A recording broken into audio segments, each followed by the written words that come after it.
So, ayan.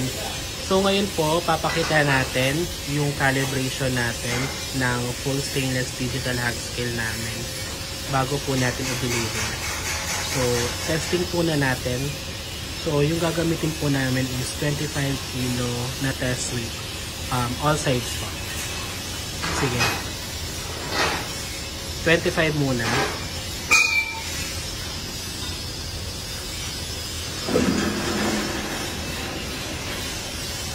$25 kilos. Next, kabilang side.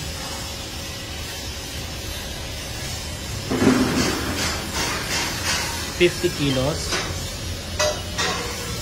Dito sa kabilang side.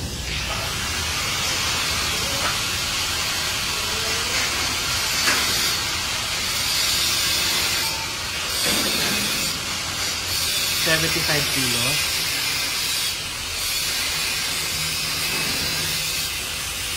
$100 kilos. All sides po, no? Ayan, 100 kilos po. Ayan. Thank you.